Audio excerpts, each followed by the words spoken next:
ఉగ్రవాదులకు రక్షణ మంత్రి రాజ్నాథ్ సింగ్ వార్నింగ్ ఇచ్చారు. ఇప్పటి వరకు చూసింది ట్రైలర్ మాత్రమేనని, అసలు సినిమా ముందుంది అన్నారు. ఆపరేషన్ సింధూర్ ఇంకా కొనసాగుతుందన్నారు. గుజరాత్ లోని భుజ్ ఎయిర్ బేస్ లో పర్యటించిన రాజ్నాథ్ సింగ్ ప్రపంచానికి భారత్ సత్తా ఏంటో చూపించామన్నారు.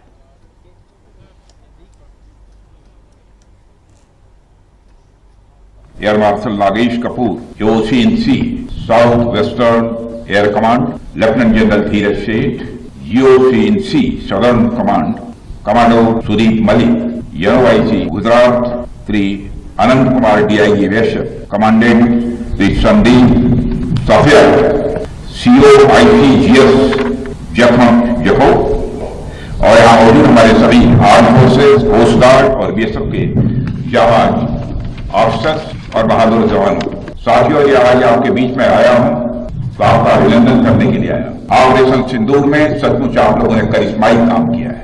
भारत का मस्तक सारी दुनिया में आपने ऊंचा किया है, इसलिए मैं आप सबके बीच आया। इसलिए ऑपरेशन सिंदूर के दौरान जो हमारे सैनिक अथवा हमारे सिविलियन जो भी शहीद हुए हैं, मैं सबको नमन करता हूं और जो हमारे बहादुर जवान घायल हुए हैं उनके शीघ्र स्वस्थ होने की भी मैं ईश्वर से मैं कामना करता हूं। आप जानते हैं कि हमारे देश की मजबूत भुज में आप सबके बीच आकर मुझे स्वाभाविक रूप से गौरव की अनुभूति हो रही है और यह भुज 1965 में पाकिस्तान के खिलाफ हमारी जीत का भी साक्षी रहा है और यह भुज 1971 में पाकिस्तान के खिलाफ हमारी जीत का भी यह साक्षी रहा है और आज एक बार फिर यह भुज पाकिस्तान के खिलाफ हमारी जीत का साक्षी बना है। इसकी मिट्टी में देशभक्त की खुशबू है और यहाँ के जवानों में भारत की सुरक्षा का एक अडिग संकल्प भी है। मैं आप सभी एयर वॉरियर्स, समस्त आर्म फोर्सेस और अपने बीएसएफ के सभी जवानों का यहाँ पुनः अभिनंदन करता हूँ। ऑपरेशन सिंदूर, और मैं बताना चाहता हूँ ऑपरेशन सिंदूर नाम किसने दिया? ऑपरेशन सिंदूर का नाम हमारे देश के यशस्वी प्रधानमंत्री आदरणीय नरेंद्र मोदी ने दिया, जो ही जापान की धरती और ऑपरेशन सिंदूर के दौरान जो कुछ भी आपने किया है, समस्त हिंदुस्तानियों को, चाहे वो भारत के रहने वाले हों अथवा दुनिया के दूसरे देशों में रहने वाले हों, सभी गौरवान्वित हुए हैं। भारतीय वायुसेना के लिए सिर्फ 23 मिनट यह काफी थे पाकिस्तान की सरजमीन पर पल रहे आतंक के अजगर को कुचलने के लिए, और वो आपने करके दिखाया। और मैं ये कहूं तो यह कहना गलत नहीं होगा, जितनी देर में लोग नाश्ता पानी निपटाते हैं उतनी देर में आपने दुश्मनों को निपटा दिया।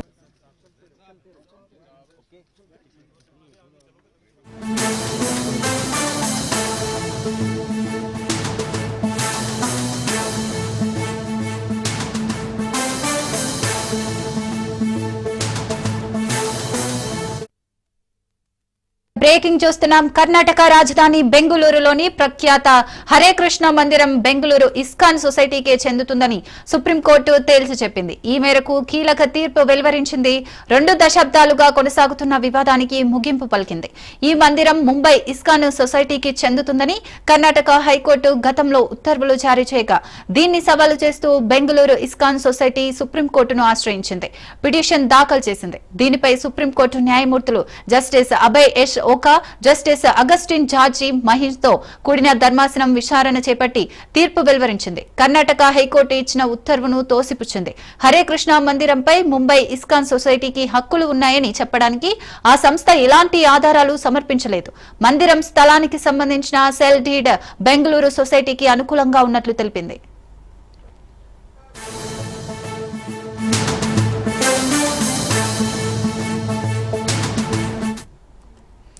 సెల్ డీడ్ ను బెంగళూరు సొసైటీ సభ్యులు మధు పండిత దాసు, భక్తిలతాదేవి, చంచలపాటి దాస, చమిరితాదేవి తారుమారు చేశారంటూ వచ్చిన ఆరోపణల్లో వాస్తవం లేదని స్పష్టం చేసింది.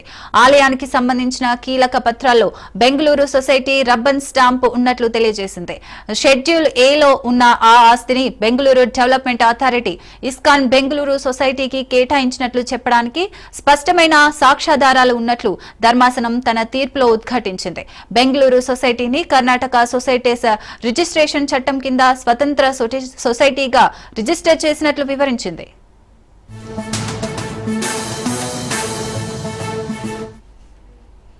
ముంబై సొసైటీకి బెంగళూరు సొసైటీ ఒక శాఖ అని హైకోర్టు చెప్పడం సరైంది కాదని అభిప్రాయపడింది. అందుకే హైకోర్టు తీర్పును పక్కన పెడుతున్నట్లు తేల్చి చెప్పింది. బెంగళూరు సొసైటీ హరే కృష్ణ మందిరంతో పాటు ఒక విద్యా సంస్థను కూడా నిర్వహిస్తోంది.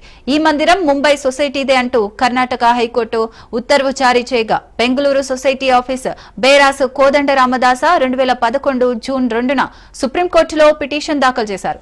తీర్పు పట్ల బెంగళూరు ఇస్కాన్ సొసైటీ అధ్యక్షుడు మధు పండిత్ దాస హర్షం వ్యక్తం చేశారు.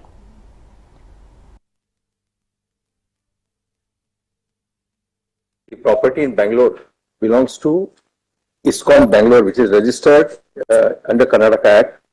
So only one judgment we have said, other judgment we have confirmed. So civil appeal number 3821 and 3822 is dismissed. Then civil appeal number 9313 of 2014 allowed by setting aside judgment of the High Court in RFA number 421 of 2009. Subject to what we have held in the judgment, decree passed in suit number 7934 of 2001 by the City Civil Court Bangalore is restored. Very good. The appeals are against those small orders for deletion of remarks that will naturally go because we are allowed the appeal. And we have said that a committee headed by Justice R.V. Ravindran, a former judge of this court, shall stand dissolved on expiry of period of 1 month from the date of this judgment. Very grateful. Very grateful. Hare Krishna, Your Lordships. Today is a very momentous occasion for the Hare Krishna movement of Srila Prabhupada. Srila Prabhupada is a founder, Acharya of the Hare Krishna movement. And in 1977, Srila Prabhupada attained Mahasamadhi. And after that, his disciples, without proper order or authorization from Srila Prabhupada, they took up the guruship within ISKCON movement, contrary to Prabhupada's written constitution, where he has given an directive that they should act as Ritvik, not as gurus, and then all the people who are given Diksha after Srila Prabhupada will also be Srila Prabhupada's disciples, and the people who give Diksha will be Ritviks. Now, how did this snowball into a property issue? All the people who believed that Srila Prabhupada's order should be implemented as it is in the ISKCON movement, they all came together under the banner of ISKCON Bangalore. Whereas all the devotees who were wanting to support the self-made, self-authorized gurus in ISKCON, they came under ISKCON Bombay.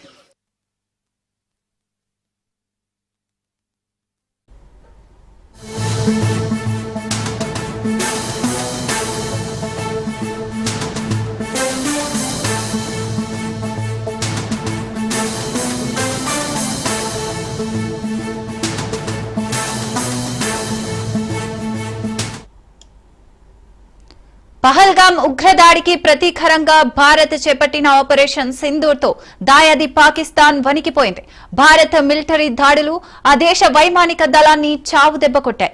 శత్రువుల కీలకమైన వైమానిక స్థావరాలను మన క్షిపణులు ధ్వంసం చేశాయి. అయితే ఈ నష్టంపై ఇన్నాళ్లు బుకాయిస్తూ వస్తున్న పాక్ తాజాగా దాన్ని అంగీకరించింది. భారత క్షిపణుల దెబ్బ తమకు తగిలిందని స్వయంగా ఆ దేశ ప్రధాని షహబాజ్ షరీఫ్ ధృవీకరించారు. 9:10 की दरमियानी रात में तकरीबन 2:30 बजे सिपा सलार जानी सईद आसिफ मुनीर ने मुझे सिक्योर फोन पे मुझे बताया कि वज़ीर-ए-आज़म साहब, हिंदुस्तान ने अपने बैलिस्टिक मिसाइल अभी लॉन्च किए हैं, एक नूर खान एयरपोर्ट पे गया है और कुछ और दूसरे इलाकों में गिरे हैं। 9:10 की दरमियानी रात में तकरीबन 2:30 बजे सिपा सलार जानी सईद आसिफ मुनीर ने मुझे सिक्योर फोन पे मुझे बताया कि वज़ीर-ए-आज़म साहब, हिंदुस्तान ने अपने बैलिस्टिक मिसाइल अभी लॉन्च किए हैं, एक नूर खान एयरपोर्ट पे गया है और कुछ और दूसरे इलाकों में गिरे हैं। 9:10 की दरमियानी रात में तकरीबन 2:30 बजे सिपा सलार जानी सईद आसिफ मुनीर ने मुझे सिक्योर फोन पे मुझे बताया कि वज़ीर-ए-आज़म साहब, हिंदुस्तान ने अपने बैलिस्टिक मिसाइल अभी लॉन्च किए हैं। एक नूर खान एयरपोर्ट पे गया है और कुछ और दूसरे इलाकों में गिरे हैं। ఈ నెల 9 అండ్ 10వ తేదీన భారత్ దాడులు ప్రారంభించిన కొన్ని క్షణాల తర్వాత తెల్లవారుజామున 2:30 ప్రాంతంలో army chief general Asif Munir తనకు ఫోన్ చేసి చెప్పారన్నారు పాక్ ప్రధాని షహబాజ్ షరీఫ్. రావల్పిండిలోని నూర్ ఖాన్ సహా ఇతర స్థావరాలపై దాడి జరిగిందని చెప్పినట్లు వెల్లడించారు. ఆ సమయంలో తమ వైమానిక దళం స్థానిక సాంకేతిక పరిజ్ఞానం చైనీస్ యుద్ధ విమానాలను వినియోగించిందని పాక్ ప్రధాని వెల్లడించారు.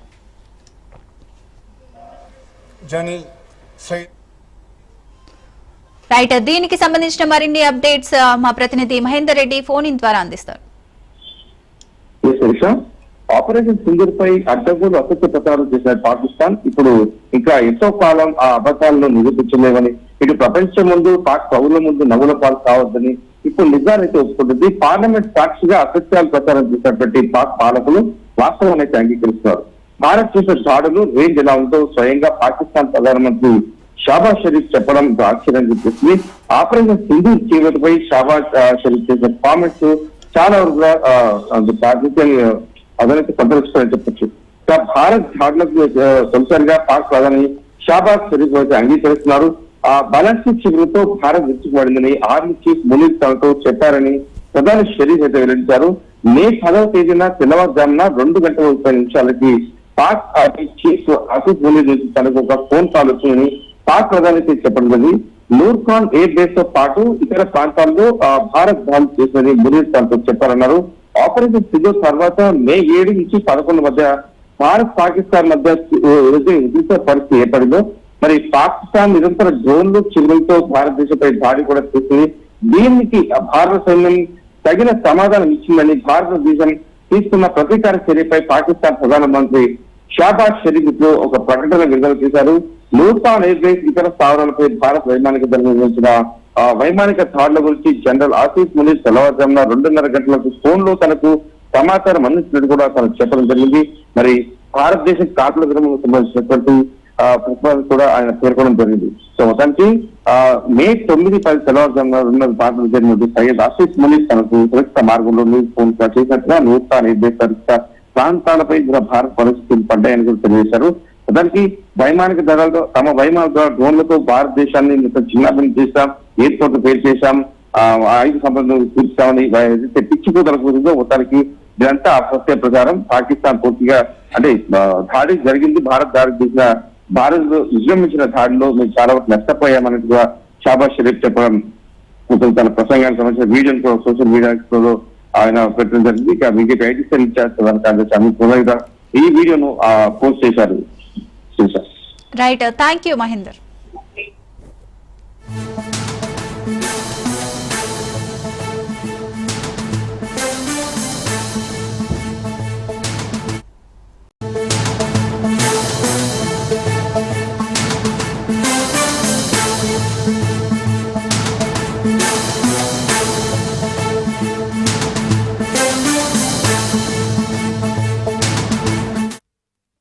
రైట్, బ్రేకింగ్ చూస్తున్నాం. హైదరాబాద్ లో నకిలీ సర్టిఫికేట్ల దందా వ్యవహారం కలకలం రేపుతోంది.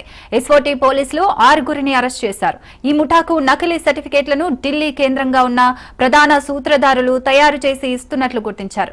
ఇలా గుట్టుగా కొన్నేళ్లుగా నకిలీ సర్టిఫికేట్లు, ఫేక్ డాక్యుమెంట్స్ దందా నడుస్తుండడం కొంత ఆందోళన కలిగిస్తోంది. నిందితులను అదుపులోకి తీసుకున్న ఎస్ఓటీ పోలీసులు నకిలీ సెల్డీడ్ పత్రాలు, బర్త్, క్యాస్ట్ సర్టిఫికేట్లు, రెవెన్యూ బాండ్ పేపర్లు స్వాధీనం చేసుకున్నారు. ఇంపార్టెంట్ గ్యాంగ్ బ్రేక్ త్రూ చేయడం జరిగింది పట్టుకోవడం వల్ల ఈ ఒక యాక్టివిటీని.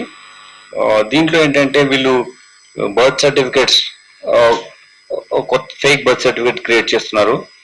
అందులో 48 బర్త్ సర్టిఫికేట్స్ ను మనం సీజ్ చేయడం జరిగింది. అలానే ఫేక్ ఇన్కమ్ సర్టిఫికేట్, ఇవి కూడా 5 ఫేక్ ఇన్కమ్ సర్టిఫికేట్ సీజ్ చేసాం. కాస్ట్ సర్టిఫికేట్ 11 కాస్ట్ సర్టిఫికేట్స్ కూడా సీజ్ చేయడం జరిగింది. ఫ్రాడ్ రీచింగ్ కన్సెంట్ వచ్చినటువంటి like stamp, non-judicial stamp papers, fake ones also seize చేయడం జరిగింది. ఇందులో 100 rupees fee bond papers 190, then 50 rupees worth bond papers 198, and 20 rupees bond papers 157. అలానే 500 rupees bond paper ఒకటి, ఒక 20 రూపీస్ ఇది ఫ్రాంక్లిన్ ఎంటీ స్టాంప్ పేపర్స్ అవి కూడా సీజ్ చేయడం జరిగింది. ఈ నోటరీ స్టాంప్ పేపర్స్ కూడా వాళ్ళ నుంచి సీజ్ చేశాం.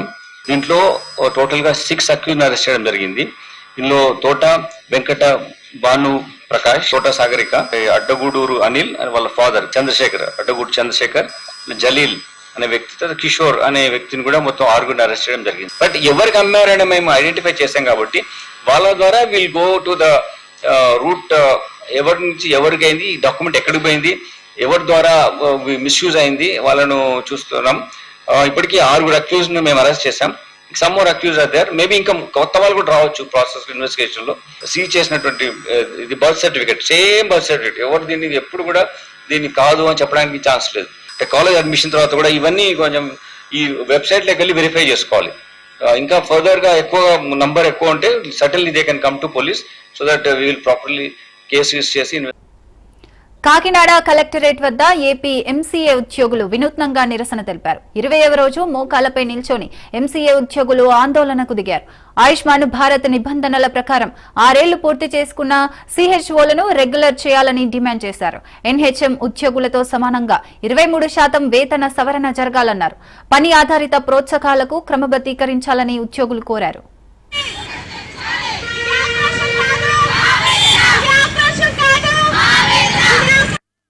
అనిల్ కుమార్, కాకినాడ డిస్ట్రిక్ట్లో కమ్యూనిటీ హెల్త్ ఆఫీసర్గా చేస్తున్నాను. ఈరోజు ధర్నాలు అనేవి ప్రతిరోజు జరుగుతున్నాయి, నిరవధిక సమ్మె. మా డిమాండ్లు నెరవేరే వరకు మేము అలాగే చేస్తూ ఉంటాము. విషయం ఏంటంటే ఈరోజు 19వ రోజు, మొన్న నర్సెస్ డే జరిగింది. ఆ రోజు కూడా కనీసం మా లీడర్ని పిలిచి చర్చిస్తారనుకున్నాం, కానీ ఆ రోజు కూడా పిలవలేదు. ఆ నర్సెస్ డే రోజు కూడా మేము ఇలా రోడ్ల మీద మోకాలు వేసి మా నిరసన వ్యక్తం చేస్తున్నాము. ఇది కాకినాడలోనే కాదు, ప్రతి జిల్లాలో కూడా జరుగుతుంది. చెప్పాలంటే ఫ్యామిలీతో సహా వాళ్ళ పిల్లలను కూడా తీసుకొచ్చి ఎక్కడే భోజనం పెట్టేలా అంత సీరియస్గా చేస్తున్నాము. దయచేసి అధికారులందరికీ మా సిహెచ్ఓ తరఫున చెప్పేది ఒకటే, మా నాయకుని పిలవండి, మా సిహెచ్ఓ యొక్క బాధను అర్థం చేసుకోండి. నిజంగా కోరికలు కాదు సార్, మా హక్కులు మాత్రం అడుగుతున్నాము. మేమేం గొంతెమ్మ కోరికలు అడగట్లేదు. మాకు చెల్లించాల్సిన అతి బాధ్యతలు అడుగుతున్నాము, మాకు ఇవ్వాల్సిన ఇన్సెంటివ్స్ అడుగుతున్నాము, మాకు కావాల్సిన శాలరీని అడుగుతున్నాము, ఇప్పుడున్న పరిస్థితులు బట్టి మేము అడుగుతున్నాము. ఇంకోటి ఏంటంటే మాకున్న గైడ్లైన్స్ ప్రకారం మేము రెగ్యులర్ అడుగుతున్నాం తప్ప మరి ఏ విధంగా కాదు. ఎవరినంటే మమ్మల్ని ఎన్హెచ్ఎం కింద అంటున్నారు. ఒకవేళ మేము నిజంగా ఎన్హెచ్ఎం కింద అయితే అన్ని క్యాడర్కి పెంచిన మీరు 23% హైక్ మాకు ఎందుకు ఇవ్వలేదు? ఒకవేళ అడిగితే కనుక మీరు ఎన్హెచ్ఎం కాదు అంటున్నారు. ఏదన్నా పని చేసే విషయంలో, రోల్స్ పెరిగే విషయంలో మీరు ఎన్హెచ్ఎం అంటున్నారు. ఏదైనా రెగ్యులర్ చేయమంటే మీరు ఎన్హెచ్ఎం కాదు, లేకపోతే మీరు కాంట్రాక్ట్ అంటున్నారు. సార్ మేము అడిగేది ఒకటే, మాకు ఆయుష్మాన్ ఆరోగ్య మంత్రి గైడ్లైన్స్ ఉన్నవి. 6 సంవత్సరాలు ఎవరైతే పూర్తి చేసుకున్నారో అలాంటి వాళ్ళు రాష్ట్ర వ్యాప్తంగా కొంతమంది సిహెచ్ఓలు ఉన్నారు, వాళ్ళని రెగ్యులర్ చేయండి. నా పేరు జ్యోతి, ఉత్తరకంచి ఏఎంలో గత 3 సంవత్సరాలుగా వర్క్ చేస్తున్నాను. ఈ 3 సంవత్సరాల్లో చాలామంది కమ్యూనిటీ హెల్త్ ఆఫీసర్స్ చనిపోవడం కూడా జరిగింది. అరౌండ్ 3 to 5 మెంబర్స్ వరకు చనిపోయారు సార్. వాళ్ళు అనారోగ్య కారణంతో కావచ్చు, లేదా రోడ్ యాక్సిడెంట్స్తో కావచ్చు, కనీసం వాళ్ళకి ఎలాంటి హెల్త్ పాలసీ కూడా గవర్నమెంట్ నుంచి అందించలేదు సార్. మేము అడిగేది ఒకటే సార్, వాళ్ళకి ఒక హెల్త్ పాలసీ అందించండి, మాకంటూ ఒక జాబ్ సెక్యూరిటీని కల్పించమని అడుగుతున్నాం sir. Respected deputy Pawan Kalyan garu, మీకు ఏంటి అంటే మీరు రాకముందు అందరికీ కూడు గుడ్డ ఇలా ఉండేది, కానీ మీరు వచ్చాక ప్రతి ఒక్కరికి విద్యా వైద్యం అనేది మీరు చెప్పారు సార్. అలాంటి పల్లె వైద్యం ఈరోజు రోడ్డు మీదకి వచ్చి మమ్మల్ని రిక్వెస్ట్ చేసుకుని అడుగుతుంది సార్.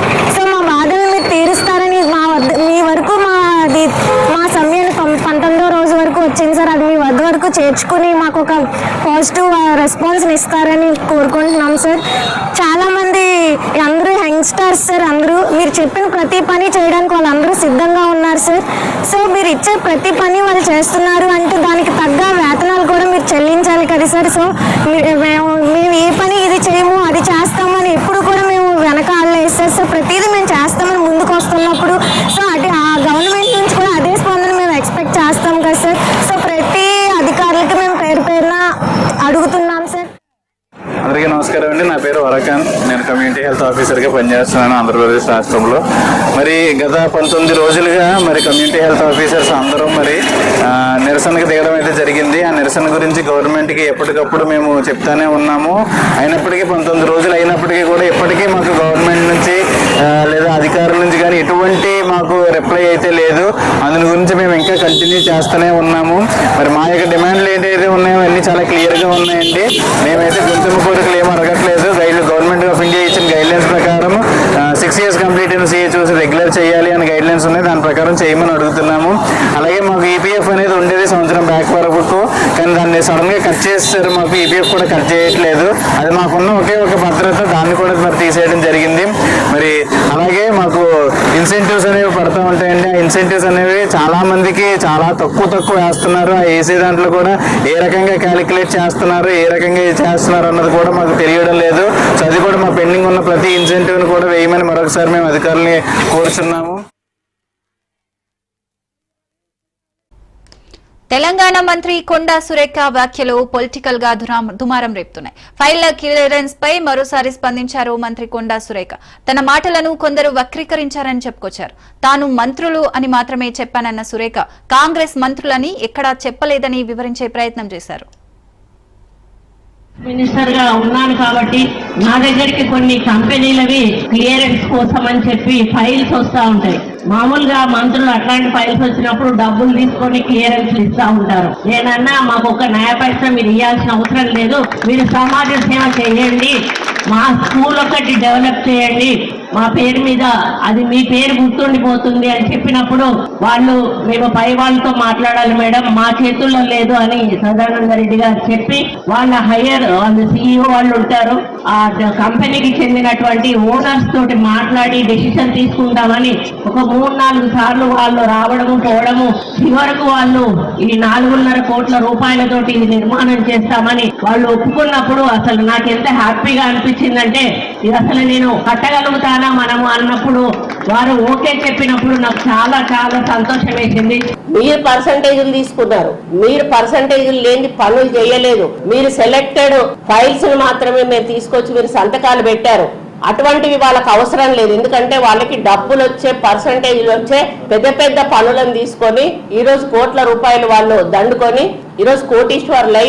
నేను ఒక చిన్న మాట, అది నేను జనరల్ గా వాడినటువంటి మాటను దాన్ని కాంగ్రెస్ వాళ్ళకి ఆపాదిస్తున్నాను. నేను కాంగ్రెస్ మంత్రులు అనేటువంటి మాట ఎక్కడ కూడా మాట్లాడలేదు, జనరల్ గా మంత్రులు అనేటువంటి మాట మాట్లాడిన, అందరూ అని కూడా మాట్లాడలేదు, జనరల్ గా మంత్రులు అని మాట్లాడిన దాన్ని ఎవరి ఆలోచనను బట్టి వాళ్ళు దాన్ని అర్థం తీసుకోవచ్చు. అంటే ఇక్కడ టిఆర్ఎస్ వాళ్ళ మైండ్ ను బట్టి వాళ్ళు దాన్ని అర్థం చేసుకొని నేనేదో తప్పు మాట్లాడినా మా మంత్రులు అవినీతి చేస్తా ఉన్నారు అనే పద్ధతిలో నేను మాట్లాడినా అని చెప్పి ట్రోలింగ్ చేయడం చాలా బాధాకరం. వెంటనే దాన్ని ఆపాల్సిన అవసరం ఉన్నది, లేకపోతే నేను సైబర్ క్రైమ్ వాళ్ళకి తప్పకుండా నేను కంప్లైంట్ ఇస్తాను.